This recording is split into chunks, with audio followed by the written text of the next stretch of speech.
506. Going dark.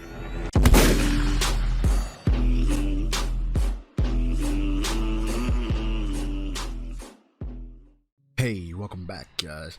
So, this video, it's a video giving you guys a quick tip on how to increase your accuracy in this game. Or at least make the game feel like you're more accurate, alright? This is the MP7 with the most inaccurate setup you can put on it. Yeah, this is the most inaccurate setup you can build on your MP7. And it still beams with the way I have my class set up, okay? Well, my game set up. So for those of you who don't know, when you change your field of view in a game, your recoil and your way that gun looks and the way people look, since they're all further, your recoil, the magnitude of it decreases. So you cover more space when you're moving your mouse. So you got a lower sensitivity, you can control it better. But if you don't have a lower sensitivity, that's fine. But you cover more space, right, when you're controlling your mouse. It's the big point, the main idea here.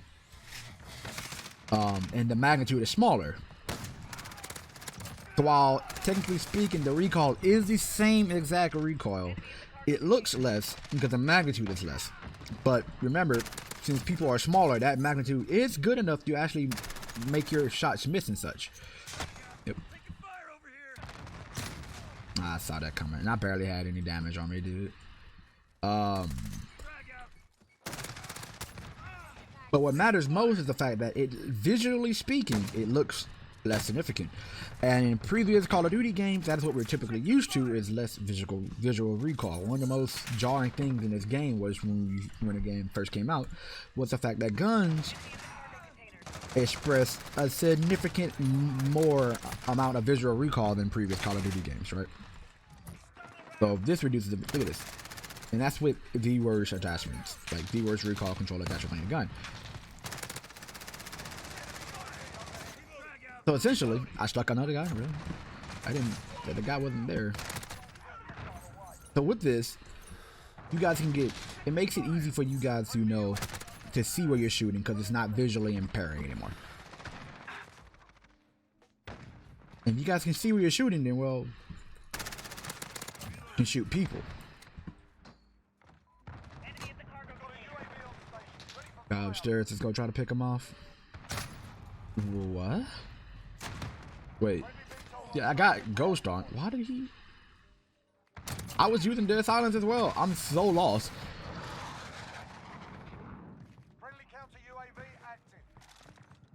Yeah, I'm staggered.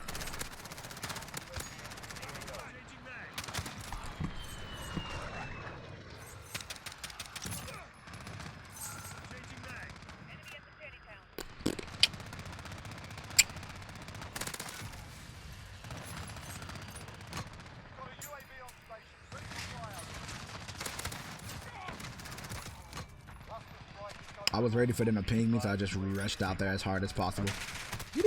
Oh, man.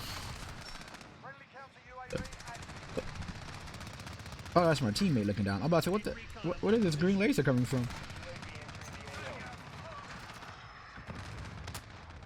Ow.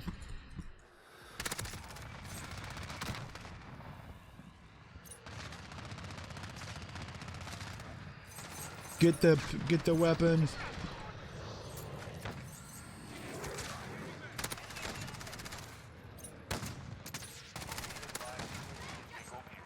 Really is taking his time trying to pick us off one at a time.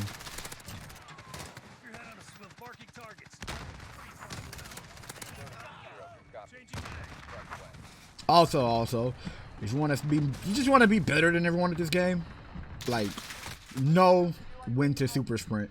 You do that, you're gonna end up better than everyone at this game. Pure and simple. Unless that happens. I'm pretty sure you can't fire me, by the way. Yeah, you're just gonna end up naturally better. Well, not even better, just naturally more prepared for gunfights. So ultimately, you're gonna end up being considered better, because you're gonna just kill people faster than they can kill you, because the sprint to fire time in this game is ridiculous. Okay, That is to be noted. Oh, I actually hit a guy. The time it takes for your character to be able to shoot once you start super sprinting is increases your sprint to fire time massively. So with that, I say you need to know when you can shoot. If you're super sprinting, look at this. Versus this. Well, versus. It's much faster. Probably not seeable right now, but it's much faster. Probably about, like, for this gun, maybe about 200 milliseconds faster. Which is honestly enough time to kill someone. Imagine, soon you finish super sprinting and that was enough time for you to kill someone. So basically, it's enough time for you to kill someone twice. People are loving the slide nowadays. So pretty much know the super sprint from place to place rather than like when you're going into an engagement or you feel like you might be running into an engagement pretty soon, like turning a corner. Just normal sprint past those spots. I mean, I know the moving speed is nice for the super sprint for those situations, but normal sprint will treat you better as a result of just being able to fire faster.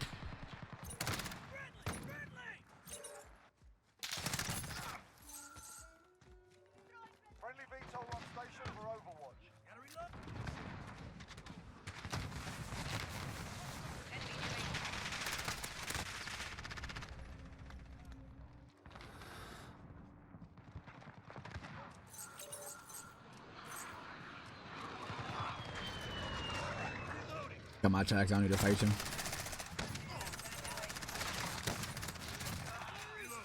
No!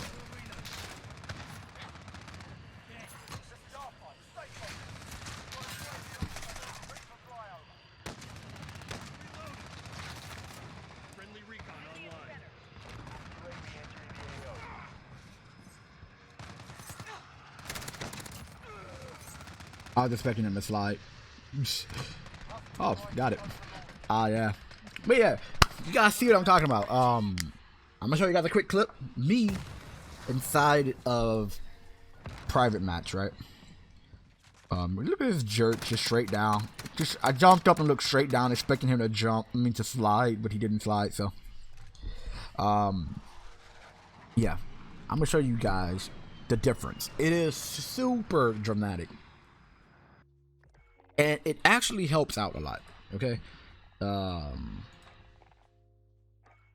gonna go straight to a private match. I'm gonna take the same exact class setup that you guys just saw, by the way. I guess I can show you guys that class setup. It is the MP7. It doesn't really matter which MP7. MP7 with the ADS barrel, 60 round magazine, tack laser, a scope. Any scope you want, really, and no stock. In most situations, this gun is going to be terrible. Well, it's not going to be terrible. It's going to be good, but it's going to struggle when you try to aim it properly, okay? It's going to put Damascus on it. Let's go to Speedball or something like that. I like to go Speedball for testing out my weapons, for testing out my recoil patterns, because Speedball actually has a... Wow, the shootouts. There's an S. Speedball actually has a location for you to test it out, you know. Well, actually has a board with firing people, like drone bots. I don't know what to call them.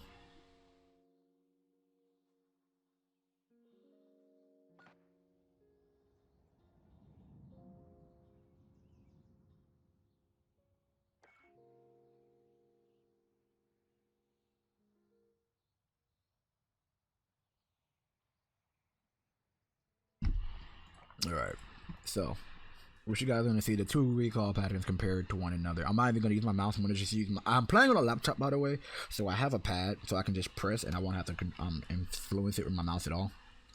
I'm just trying to show you guys the recoil patterns are the same, right? So I'm gonna look at it, shoot from here.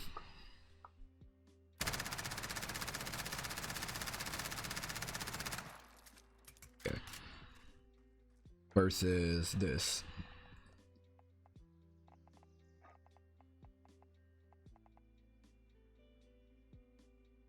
Say 90 for PC players, I guess.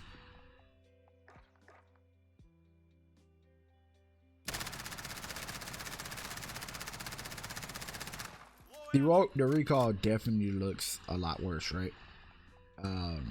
But if you're on console, you play on 60, and that means you guys play like this, and essentially your recoil looks like this. It looks a lot less controllable, right? Which, by the way, this is console, guys. This is what console sees. If you were used to this, yeah, it wouldn't be that problem, right? That big of a problem. Because you can see everything from afar. You can see everyone from afar. But you see that recoil on the MP5? I like to play on 120 with affected. That's how you make the recoil pattern actually matter. Because you can do things like this. Now, it looks a lot less shaky. A lot more controllable. If you can see it better, you can control it better. Rather than getting your face kicked in by each and every shot on your gun. And that's why I think it's so important. Now, of course, if you guys play your recoil patterns like to 120 and then you go to independent, it zooms you in. So you end up getting the same recoil pattern originally if you were to, do it. Which is why I say play with it, not with not with unaffected, independent on. Play with it with affected on.